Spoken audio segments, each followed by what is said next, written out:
सबका स्वागत है आपके अपने YouTube चैनल मैथ्स क्लास में। इसमें हम गणितीय प्रश्नों को हल करते हैं।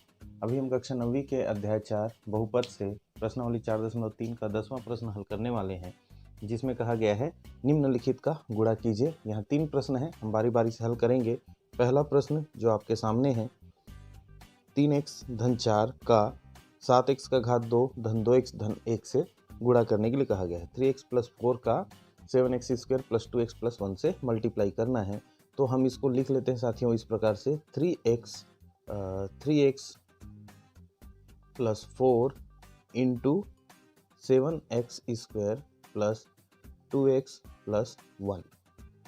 ठीक है, अब क्या होता है कि 3x का इन सब के साथ गुणा करना है और 4 का भी इन सब के साथ गुणा करना है। तो हम बारी बारी से इसको इस प्रकार से लिख लेते हैं कि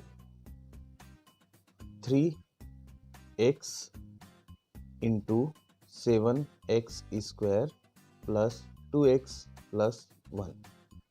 बीच में क्या है, यहाँ प्लस है तो इसलिए प्लस लगाएंगे और 4 हो जाएगा 4 into 7x square plus 2x plus 1। अब यहाँ हम क्या करेंगे, आगे बारी बारी से देखिए, 3x का 7x स्क्वायर के साथ 3x into 7x square plus, यहाँ प्लस है इसलिए, फिर 3x into 2x plus 3x into 1। यहाँ पर प्लस 4 का सबके साथ 4 into 7x square plus 4 into 2x plus 4 into 1। लंबा है लेकिन इतना लंबा नहीं होता है, आप हैबिट करेंगे जल्दी हो जाएगा। अब देखिए, 3 का 7 से गुणा होगा, 3 का 7 21, x का x साथ x का घात 3। आपको पता है साथियों, हमने पहले ही बता दिया था कि x है और x के साथ x का ही हम गुणा करते हैं तो ऊपर के घात जुड़ जाएंगे, तो इसका घात 1 इसका घात 1 टोटल हो जाता है 2। यदि x का घात 2 है और उसी का गुणा x के घात 3 के साथ करते हैं सपोज, तो x हम एक बार लिखेंगे और इसका घात और ये घात आपस में जुड़ जाएंगे, x का घात हो जाता है 5। तो वैसे ही 3 का 7 से 21 हो गया, x का घात 2 से गुणा किए तो इसका घात 1 इसका घात 2 टोटल हो गया घात 3, प्लस 3 का 2 से गुणा करेंगे, 3 दूने 6, x का x से गुणा होगा x का घात 2। वैसे ही 3x का 1 के साथ गुणा करेंगे तो 3x ही आएगा। आपको पता है 1 के साथ किसी भी संख्या का गुणा करें उसमें कोई परिवर्तन नहीं होता। 4 का 7 से गुणा करते हैं, 7 चौक 28 और x का घात 2, प्लस यहाँ 4 का 2 से गुणा करेंगे 8x प्लस 4 का 1 से गुणा करेंगे 4 एकम 4। अब यहाँ क्रम से आप जमा दीजिए, अधिकतम घात जो हमारे पास है 21, x का घात 3। फिर उसके बाद देखते हैं सभी प्लस वाले हैं तो कोई यहाँ इशू नहीं है घटाने का, सब जुड़ते जाएगा। यहाँ देखिए x का घात 2 है, यहाँ भी x का घात 2 है, ये दोनों आपस में जुड़ जाएंगे। 6 और 28 यहाँ पर हो जाता है 34 x का घात 2। फिर उसके बाद x वालों को हमको देखना है, तो x वाले हमारे पास क्या है 3 और 8, ये दोनों हमारे पास है। इनको हम लेंगे एक साथ तो ये हो जाएगा 11x और प्लस यहाँ पर संख्या के रूप में क्या बचा है प्लस 4। तो ये सिंपल इतना ही है, इसको ही हमको हल करना है। तो इस प्रकार से ये गुणा होगा। अभी साथियों आपके सामने है दूसरा प्रश्न, 5x cube plus 2x 3x square plus minus 9x plus 6। यहाँ भी हम बारी बारी से देखिए, 5x का गुणा करेंगे तो गुणा लिखने की आवश्यकता नहीं है जैसा पहले हमने किया था, डायरेक्ट हम ब्रैकेट के साथ में लिख देते हैं इस प्रकार से कि ये देखिए 5x क्यूब का गुणा हम किसके साथ कर रहे हैं, ब्रैकेट में 3x square minus 9x plus 6 है उसके साथ, फिर बीच में क्या है प्लस और यहाँ है 2x, फिर 3x square minus 9x plus 6 से इसका गुणा होना है। बीच में हमने उसके पहले वाले प्रश्न में यहाँ इंटू लगाया था, मतलब गुणा का निशान लगाया था, गुणा का निशान नहीं भी लगाएंगे तो भी चलेगा, हमने इस प्रकार से ले लिया। अब इसका सीधा आप सीधा करके देखिए, 5 का 3 से गुणा कीजिए, 5 तिया 15, x का घात 3 का x के घात 2 के साथ गुणा होगा तो हो गया x का घात 5। ये मैं थोड़ा शॉर्ट बता रहा हूँ, यदि ये समझ में नहीं आएगा तो पहला क्वेश्चन को हमने जैसा किया है वैसे ही डिटेल से करने की कोशिश कीजिएगा।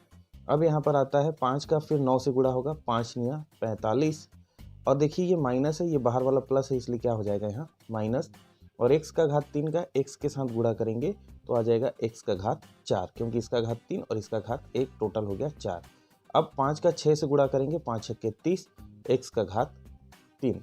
साथियों यहाँ पर प्लस है तो प्लस हम रखेंगे क्योंकि बाहर में भी प्लस है।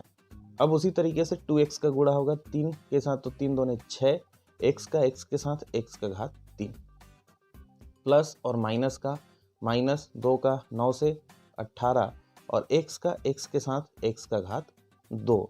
इसी प्रकार से 2 का 6 के साथ गुणा करेंगे, प्लस और प्लस का प्लस होगा, 2 का 6 से गुणा करेंगे 12 और x का x।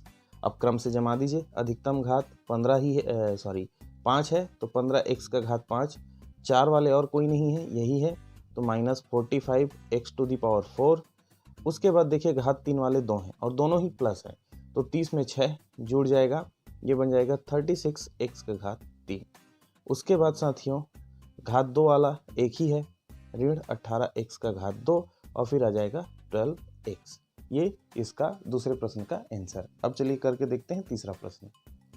तो तीसरा प्रश्न आपके सामने साथियों, p का घात 4 ऋण 5 p का घात 2 धन 3 p का घात 3 धन 1, इनके बीच में गुणा करना है। हमने दोनों के बीच में ब्रैकेट लगा दिया। अब बारी बारी से आप इसको चाहे इसको किसी को भी ले सकते हैं। चलिए अब हम इसको करके देख लेते हैं। p का घात 4 p⁴ का p⁴ प्लस 1 से हम गुणा करेंगे। यहाँ पर माइनस है, -5p² ले लीजिए और यहाँ जो भी है p का घात 3 धन 1 हमने ले लिया, फिर प्लस 3 और यहाँ आ जाएगा p का घात 3 धन 1। अब साथियों p का घात 3 का p का घात 4 से गुणा कीजिए, p का घात 7 आ जाएगा, जो आपको पहले से पता है क्योंकि घात जुड़ जाएंगे। p का घात 4 का 1 से गुणा कीजिए, तो ये p का घात 4 ही रहेगा क्योंकि 1 से किसी का भी गुणा कीजिए मान में परिवर्तन नहीं होता। माइनस और प्लस का माइनस, 5 का 5 एकम 5, p का घात 2 और p का घात 3 टोटल हो जाएंगे p का घात 5 क्योंकि p के घात आपस में जुड़ जाएंगे। माइनस प्लस का माइनस, 5 एकम 5 और p का घात 2 का p का घात 2, क्योंकि 1 के साथ किसी भी संख्या का गुणा कीजिए उसके मान में परिवर्तन नहीं होता। ये प्लस है, प्लस 3p³ और ये प्लस प्लस का प्लस 3 एकम 3। क्रम से जमाइए, p का घात 7, फिर उसके बाद p का घात 5 है तो ऋण 5 p का घात 5, फिर उसके बाद है p का घात 4 वाला, फिर उसके बाद है p का घात 3 वाला, फिर उसके बाद है p का घात 2 वाला और उसके बाद है संख्या। तो एकदम सिंपल इसी तरीके से हल करना है। p का घात 7 ऋण 5 p का घात 5 धन p का घात 4 धन 3 p का घात 3 ऋण 5 p का घात 2 धन 3। तो ऐसे ही गुणा करना है। उम्मीद है आपको ये मेथड तीनों समझ में आए होंगे। जहाँ समझ में नहीं आया रिवाइंड करके ज़रूर देखिएगा, लेकिन फिर भी मेरे लिए कोई सुझाव है कमेंट करके ज़रूर बताइएगा साथियों। तब तक अपना ख्याल रखिए, स्वस्थ रहिए, मस्त रहिए, गणित बनाते रहिए। धन्यवाद।